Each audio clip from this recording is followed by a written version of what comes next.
میں اپنے دکھوں کو چٹکیوں میں اڑا کر خاک میں ملانے کا دعویٰ نہیں کرتی، کیونکہ ان سے جو سبق مجھے حاصل ہوتے ہیں وہ ایک لاپرواہ لڑکی کی کچی عقل کو پختگی دینے کی مکمل صلاحیت رکھتے ہیں۔ دنیا کا سب سے خوبصورت ترین موسم من پسند شخص کے ساتھ بتائے لمحوں کا موسم ہے۔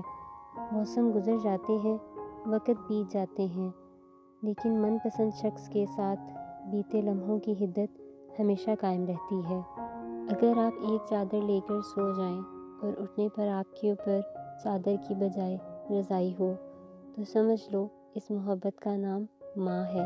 ہم سب یہی کرتے ہیں نا، انسانوں کے بارے میں اپنے گمانوں پر چلتے ہیں، یہ ماننے کے لیے تیار ہی نہیں ہوتے کہ ہم غلط کر کے بدل سکتے ہیں تو دوسرا بھی غلطی سے سیکھ سکتا ہے۔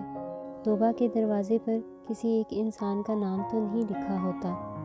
دنیا کا خوبصورت ترین شخص وہ ہے جسے مشکل میں آواز دینا آسان ہو، جو آپ کا مان رکھنا جانتا ہو، جو آپ کی ہر مشکل میں کہے کوئی بات نہیں، میں ہوں نا، جو آپ سے کبھی نہ تھکے، جو آپ کو سمجھے، آپ کو سرائے۔ یہ نصیب کی بات ہے۔ 3 باتیں آپ کو ذہن نشین کر لینی چاہیے۔ جس کی ترجیح آپ نہیں ہیں اسے ترجیح نہ دیں۔ جس کے پاس آپ کا نعم البدل موجود ہے اس کے ساتھ اپنا وقت ضائع نہ کریں۔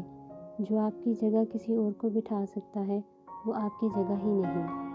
کبھی کبھار جان سے پیارے لوگ بھی ہماری ذات اور جذبات کی اس قدر خوبصورتی سے تذلیل کر جاتے ہیں کہ جب وہ لمحے دماغ میں گردش کرتے ہیں تو ہماری روح تک لرز جاتی ہے۔ کسی کے ایسے دوست بن جائیں جس کے ساتھ بیٹھ کر رویا جا سکے، جسے اپنی کہانی کسی بے فکری سے اور آزاد ہو کر سنائی جا سکے۔ یہ چھوٹی چھوٹی آسانیاں جو ہم ایک دوسرے کے لیے کرتے ہیں دلوں کو سکون کی لذت سے آشنا کرتی ہیں، دلوں کو جوڑے رکھتی ہے، اور بانٹنے والے تو بلا شبہ بڑے اجر کے حقدار ہوتے ہیں۔ رشتوں میں پختگی کا تعلق دوری یا قربت سے نہیں، احساس سے ہے۔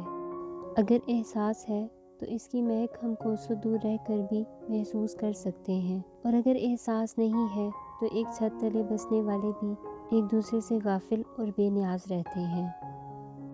دن مہینے سال بدلتے ہیں، لیکن اگر عقل سوچ جامد ہے تو کچھ نہیں بدلتا۔ ہمارے پاس موجودہ وقت کے پیمانے ہیں۔ عقل شعور کا تناسب تب بڑھتا ہے جب ہم دوسروں پر تنقید کی بجائے خود کو بہتر بنانے پر کام کریں۔